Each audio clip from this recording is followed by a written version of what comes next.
You're looking, mashallah, you're looking great, sir. Thank you आपकी मेहरबानी। As always.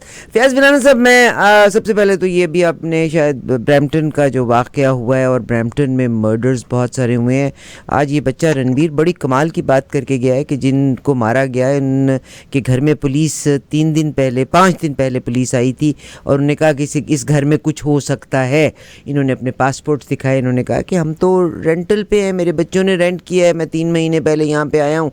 और उसके बाद एग्जैक्ट 5 दिन के बाद उसी घर में शूटर्स आते हैं, घर के अंदर एंटर होते हैं, 40 गोलियां मारते हैं, 20 गोलियां हरभजन के पेट में लगती हैं, बच्ची को गोली लगती है, जगतार की फ़ौरन डेथ हो जाती है, बच्ची ज़िंदगी और मौत की कश्मकश में है, वाइफ की डेथ हॉस्पिटल में हो जाती है, बेटा किस्मत एक ही बेटा वो घर से बाहर निकला हुआ था। मगर अब कंसर्न ये आया है कि पुलिस को चाहिए था कि अगर उनके पास इत्तला थी कि इस घर में कुछ होने वाला है तो there must be some security around. आप भी अफसोस का इजहार कीजिएगा और 6 तारीख को इसका विजुअल है। आपके प्रोग्राम की तवज्जो से मैं ये पैगाम देना चाहती थी। इंतहाई अफसोसनाक खबर है, वेरी सैड। अल्लाह ना करे किसी और के साथ इस तरह दोबारा हो। लेकिन हमारी गवर्नमेंट और हमारी जो लोकल 3 पुलिस है, और स्पेशली ब्रैम्पटन के जो मेयर है और वहाँ की जो पुलिस है और इंतजामिया है, उन्हें इस पे देखना पड़ेगा कि ये कैसे हो सकता है कि उनके पास एक इंफॉर्मेशन थी, कोई कहीं से उन्हें टिप मिली होगी तो फिर वो उनके घर गए होंगे, और जब घर जाके बता रहे हैं कि यहाँ कुछ हो सकता है तो फिर आपने ऐसे मेजर्स क्यों नहीं लिए कि वहाँ कुछ ना हो। अब 20 गोलियां या 40 गोलियां जितनी भी हों, अब उसके काउंट करने का कोई फायदा नहीं है। अफसोसनाक है, जिस बंदे की जान जानी थी वो चली गई। लेकिन जो लोगों का एतमाद उठ रहा है, पहले ही Brampton, you are also living in Brampton, या बिल्कुल सही सर। इंश्योरेंस कितनी हाई है, वहाँ एक्सीडेंट्स के हवाले से उस हवाले से काम नहीं किया गया तो इंश्योरेंस स्काई रॉकेटिंग चली गई है, बहुत ऊपर चली गई है। लिविंग कंडीशंस वहाँ लोगों की, उस पर तवज्जो देने की जरूरत है। फिर हाउसिंग के हवाले से वहाँ जरूरत है। फिर ये जो क्राइम के हवाले से दिन ब दिन बढ़ रही है सूरत, इस पे जरूरत है काम करने की। और ब्रैम्पटन एक इंतहाई खूबसूरत सिटी है जिसे फ्लावर सिटी कहा जाता है, और उसे फ्लावर सिटी किसी वजह से हमारे ब्रैम्पटन के मेयर और हमारे रीजनल पुलिस चीफ जो है उन्हें चाहिए, और गवर्नमेंट जो हमारी कंजर्वेटिव की गवर्नमेंट है ontario की, तीनों को मिलके सर जोड़ पे बैठना चाहिए और इस मामले का कोई हल निकालना चाहिए। क्योंकि आज एक हरभजन गया, बाकी जितने हरभजन हैं वो अपने आप को अनसेफ फील कर रहे हैं ब्रैम्पटन में रहते हुए। वहाँ एक हरभजन नहीं है, आपकी ऑलमोस्ट पॉपुलेशन 6-7 लाख है, तकरीबन 10th लार्जेस्ट सिटी है। सर 8 लाख आज उन्होंने डेटा में देख रही थी सुबह ही, मैंने आज सुबह ही मुझे देखने का मिला है कि आज से 2012 में ये तादाद थी 5 लाख समथिंग थी, आज के डेटा के मुताबिक इट्स अराउंड 800,000। फयाज बिलाना साहब, मिसिसागा को ऑलमोस्ट क्रॉस, मिसिसागा 725 थी ऑफिशियली, तो फिर अगर 8 लाख हो गई है तो मिसिसागा के साथ ही है। और मिसिसागा अगर 6th लार्जेस्ट क्लेम करते हैं अपने आप को, तो ब्रैम्पटन भी फिर 6th-7th पे ही होगा। बिल्कुल सही।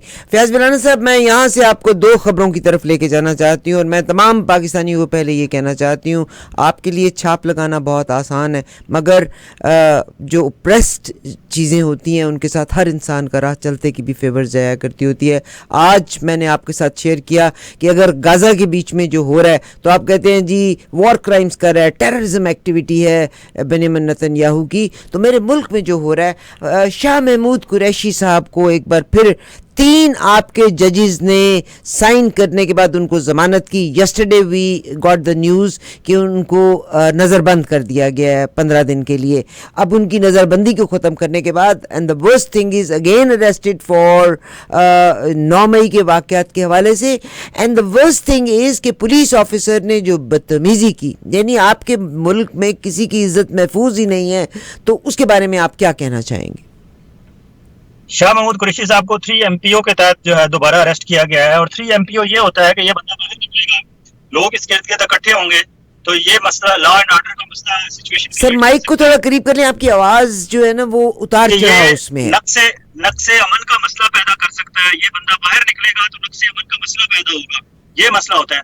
अब उस बंदे ने इलेक्शन लड़ना है, उसके कागज सबमिट हुए हैं, तो बाहर निकलेगा, इलेक्शन करेगा, तो लोग तो इकट्ठे होंगे, वो जहां भी जाएगा, और फिर वो पार्टी का वाइस चेयरमैन है, और इस वक्त जो है इमरान खान के बाद सबसे इम्पोर्टेंट आदमी है, और उसने जिस तरह इमरान खान के साथ खड़ा रहा है, शुरू में यह था कि परवेज लाई और शाह महमूद कुरैशी शायद इमरान खान का साथ ना दे सके इस मुश्किल वक्त में, लेकिन उन दोनों ने ये प्रूव किया है कि नहीं, वो वाकई जिस तरह कहते थे कहने वाले शेख रशीद साहब कहते थे असली और नस्ली, लेकिन वो साबित नहीं हुए, भाग गए हैं प्रेस कॉन्फ्रेंस और इंटरव्यू देके। हालांकि इंटरव्यू के दौरान जो उनके साथ तस्लील आमेज सलूक किया गया है, उसके बाद तो शायद वो ये सोच रहे होंगे आमिर, बल्कि दिखाते ही चले जाइए, वहां ही खड़ा रहता। या इंतहाई इसी तरह शाह महमूद कुरैशी और परवेज लाई ने साबित किया है कि वो वाकई असली और नस्ली हैं, खड़े रहे हैं। अब शाह महमूद कुरैशी का सिर्फ कसूर ये है कि वो खड़ा है। मसला ये है कि ये जितनी कोशिश करते हैं इमरान खान को डाउन करने की, और इमरान खान के साथ, क्योंकि इमरान खान के साथ पाकिस्तान के लोग जुड़े हुए हैं, और ये इमरान खान के साथ लोगों के जुड़े होने की वजह है कि इमरान खान को कहीं ना कहीं से गायबी इमदाद पहुंच जाती है। इन्होंने पार्टी को बैन करने की कोशिश की, बल्ले का निशान उनसे वापस लेने की कोशिश की, सारा कुछ किया, लेकिन पेशावर हाई कोर्ट से कल फैसला आ गया और उसमें अब इस वक्त सर पकड़ के बैठा हुआ है election commission of Pakistan. Election commission का कल जो इजलास हुआ है उसमें उन्होंने फैसला ये किया है कि हमारे पास कोई चारा नहीं है, अगर हम सुप्रीम कोर्ट में जाएंगे तो हम वहां दोबारा हमारा ये केस जो है वो हो जाएगा और हम नहीं रोक सकेंगे बल्ले का निशान पीटीआई को देने से। अभी जिस तरह अभी टेलीविजन स्क्रीन पे आप दिखा रहे हैं शाह महमूद कुरैशी के साथ जो बदतमीजी की गई है, थैंक्स टू आमिर भाई के उन्होंने ये दिखा दी विजुअल हमारे लोग देखने वालों को कि ये एक सीनियर पॉलिटिशियन है, एक पार्टी जो पाकिस्तान की मकबूल तरीन पार्टी है उसके सीनियर वाइस चेयरमैन है, नंबर 2 है इस वक्त इमरान खान के, और वो साबिक वजीर खारजा। सर जी आप पार्टी को भी छोड़ दें, आपका वजीर खारजा रहा हुआ है, exactly that is the main thing. उन्हें जिस तरह धक्के देकर गाड़ी में डाल के कहीं नामालूम मकाम पर ले जाया गया है, उनकी बेटी मार बानो कुरैशी कह रही है कि मुझे पता नहीं है मेरे बाप को कहाँ लेके गए। इंतहाई अफसोसनाक है। मैं बात कर रहा था कि इमरान खान को जो हेल्प मिल रही है, इमरान खान को हेल्प खुदाई हेल्प मिलती है, और शायद खुदाई हेल्प इसलिए मिलती है कोई इमरान खान आसमान से उतरा हुआ नहीं है, या कोई सेंट नहीं है, कोई पीर नहीं है, कोई मुर्शद नहीं है। लोग उसे मुर्शद कहते हैं लेकिन वो मुर्शद नहीं है, एक आम इंसान है, और उसको गैबी इमदाद इसलिए मिल रही है लेकिन पब्लिक उसके पीछे खड़ी है। और आप उसका कॉन्फिडेंस देखें कि कल इलेक्शन कमीशन ऑफ पाकिस्तान के 4 मेंबरान जेल में पहुंचे, वहां अडयाला में जाके उन्होंने तौहीन इलेक्शन कमीशन की कार्रवाई शुरू की। चारों मेंबरान सामने बैठे हुए थे। 5वां मेंबर चेयरमैन इलेक्शन कमीशन होता है राजा सिकंदर सुल्तान, जो इमरान खान का सामना करने की हिम्मत नहीं कर पा रहे, वो खुद नहीं जाते, चारों मेंबरान को वहां भेज देते हैं। अडयाला में चारों मेंबरान सामने बैठे हुए थे।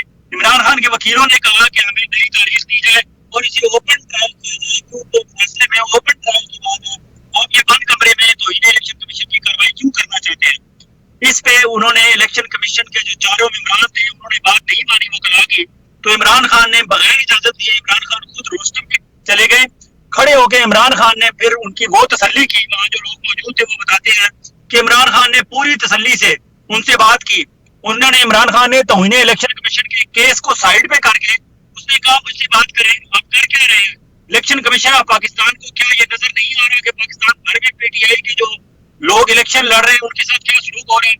क्या वहां आपकी तौहीन नहीं हो रही? जिस तरह डिस्ट्रिक्ट एडमिनिस्ट्रेशन और पंजाब की एडमिनिस्ट्रेशन और केपीके की एडमिनिस्ट्रेशन, बलूचिस्तान और सिंध की एडमिनिस्ट्रेशन, आपके जो जितने हुक्मनामे हैं इलेक्शन कमीशन के और इलेक्शन कमीशन की जो लॉ बुक है जिस तरह उसको वायलेट कर रहे हैं, क्या वहां आपकी तौहीन नहीं हो रही? आपको ये तौहीन नजर आ रही है कि फवाद चौधरी ने, इमरान खान ने या किसी और पीटीआई के बंदे ने, हालांकि इमरान खान उस मुजाहरे में मौजूद नहीं थे जो इलेक्शन कमीशन के बाहर जाके मुजाहरा किया था एक वक्त में पीटीआई वालों ने नारे लगाए थे। उससे ज्यादा खतरनाक नारे जो मौलाना फजल रहमान साहब ने खुद अपनी क़यादत में वहां जाके लगवाए थे ने, और मरीम नवाज की पार्टी मुस्लिम लीग नून ने लगवाए थे इलेक्शन कमीशन के खिलाफ, उस वक्त तौहीन नहीं हुई थी। तो इमरान खान ने वहां इलेक्शन कमीशन के इमरान को मुखातिब करके बड़ी तसल्ली से, बड़े आराम से, इमरान खान कतन बताते हैं लोग के गुस्से में नहीं थे, लेकिन एक एक बात इमरान खान ने तसल्ली से की और उनके ज़मीर को झंझोड़ा और उनसे कहा कि आप ये इलेक्शन एक तरफ करा रहे हैं, दूसरी तरफ आप मेरा ये केस लेके बैठे हैं तौहीन इलेक्शन कमीशन का। उधर आपके पास टाइम नहीं है, आप एक एक दिन के लिए कहते हैं हमें टाइम चाहिए, हमारे पास टाइम कम है, और इधर आपके पास इतना टाइम है कि आप अडयाला जेल आते हैं, यहाँ आप अदालत लगा के बैठ जाते हैं और मेरी मुकला कहते हैं कि इसे ओपन करें या नई तारीख दें, तो आप तारीख देने के लिए तैयार नहीं है क्योंकि आपने बहुत जल्दी कुछ निपटाना है, कहीं ऊपर से आपको ऑर्डर मिला है।